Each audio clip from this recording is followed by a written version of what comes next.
69 हमारी भावी पीढ़ी और उसका नवनिर्माण के अंतर्गत आज का शीर्षक है बच्चों का नैतिक विकास।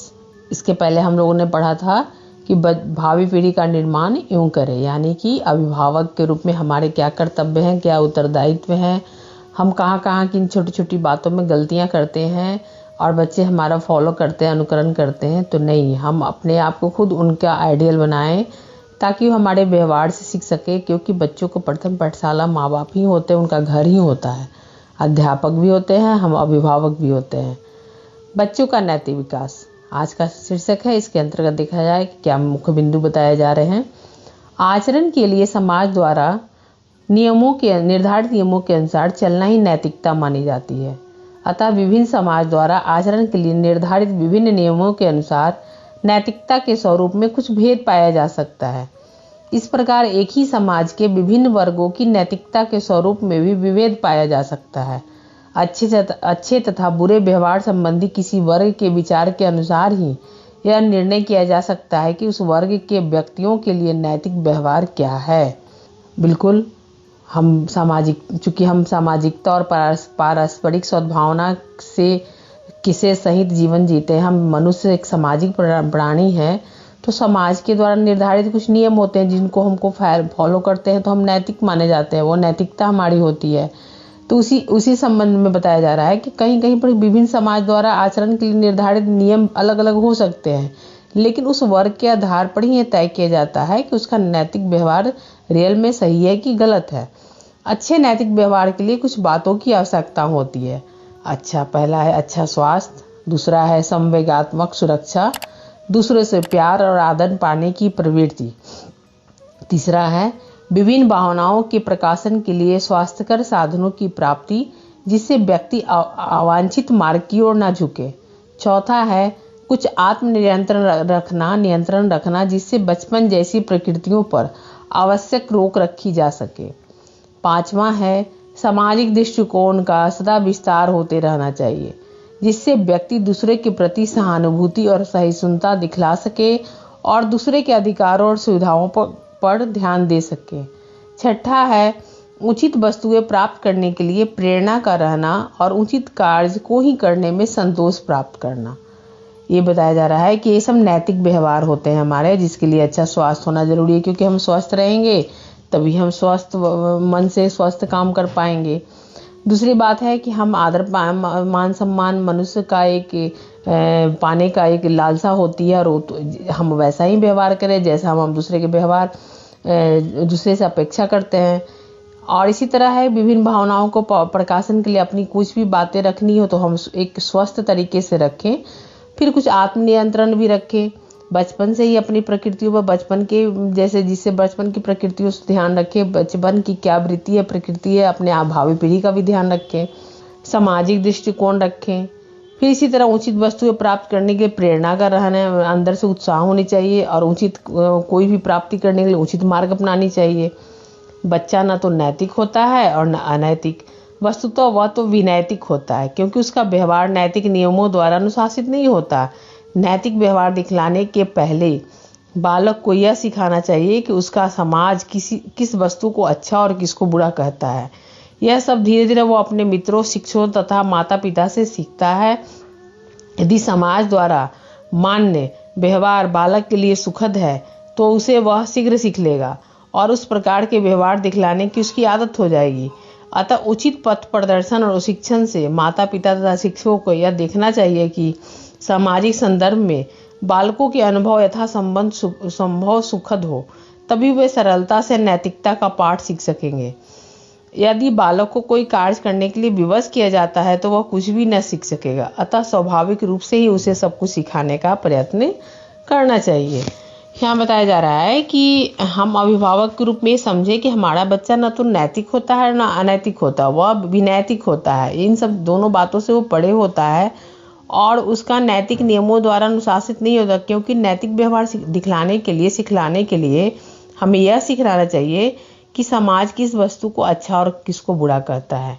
जो बल्क में जो बातें होती है वही नैतिकता की आधार मानी जाती है। अब बच्चे देखो, आज डिजिटल युग में हम बहुत सारे हमारे नैतिकता के पाठ बदल गए हैं, नैतिकता के सूत्र बदल गए हैं, लेकिन अंत में अगर देखा जाए तो मानवता ही एक सर्वोपरि नैतिकता है, जो हर युग में, हर स्थिति में, हर परिस्थिति में, हर मनस्थिति में वही जीवित है।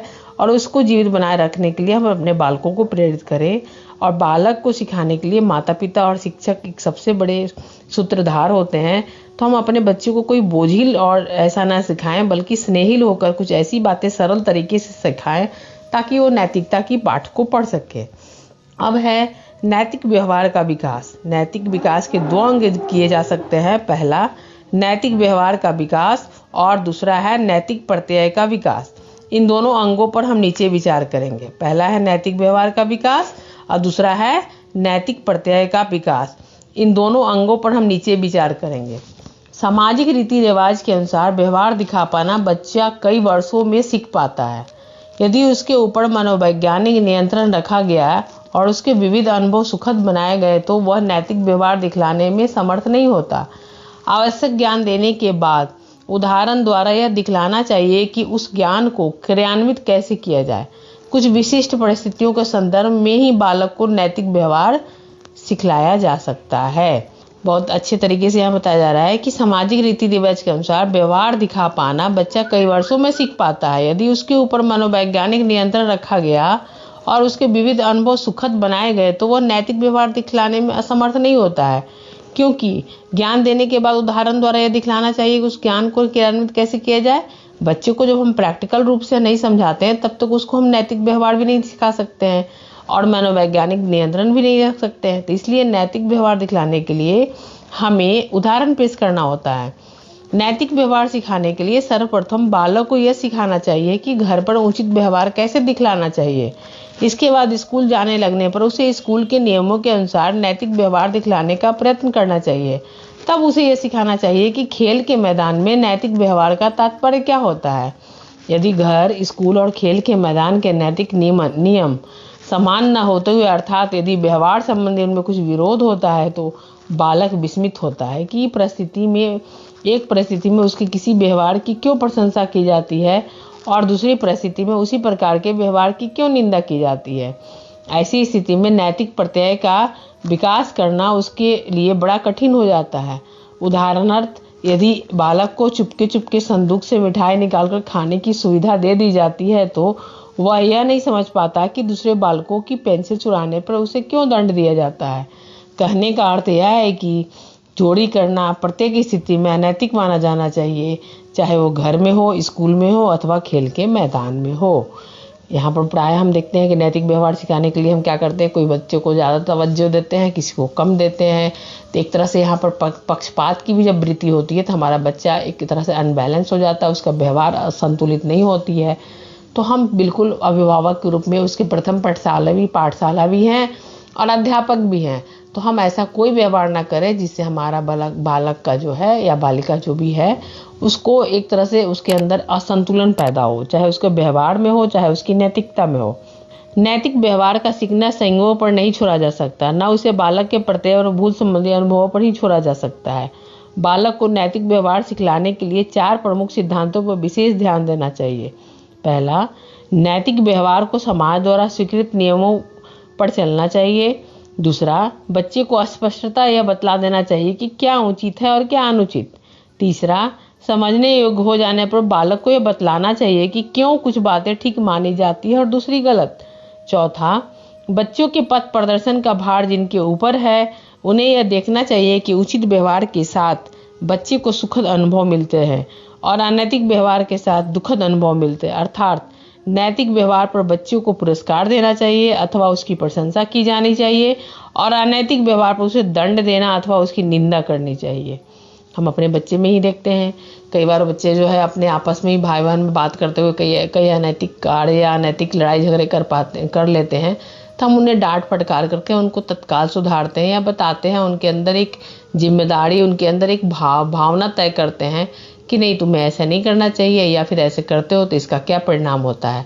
तो सचमुच हम अगर अभिभावक के रूप में देखें तो हमें अपने बच्चे को उसके नैतिक और अनैतिक जो भी उसके अनुभव है उसके लिए हम उसकी प्रशंसा और उसके अंदर एक कह सकते हैं मोटिवेशन पावर भी डाल सकते हैं, उसको बता सकते हैं अगर वो गलत व्यवहार करता है तो हम उसकी निंदा भी कर सकते हैं।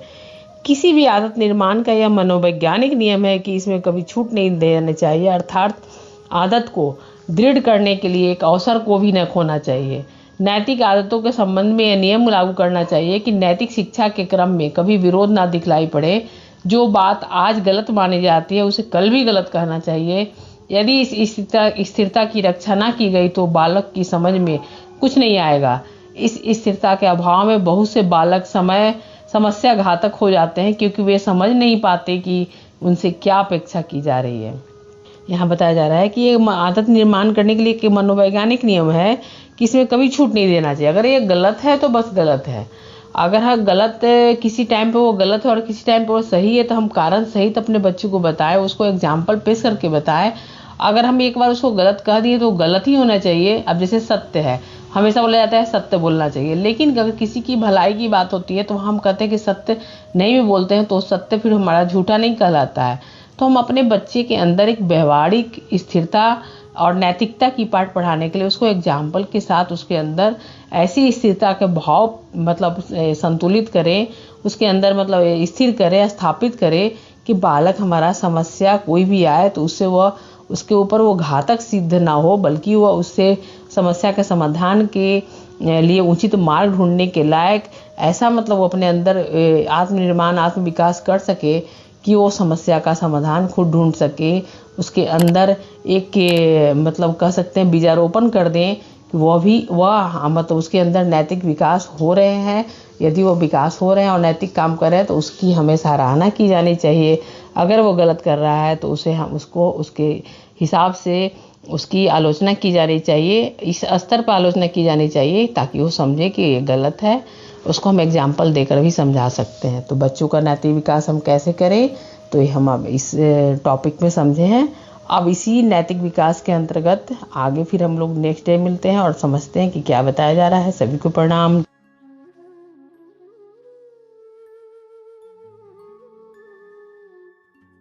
हमारे YouTube चैनल को सब्सक्राइब करें और बेल आइकन को दबाकर ऑल पर क्लिक करें ताकि आने वाले सभी वीडियोस की नोटिफिकेशन आपको मिलती रहे।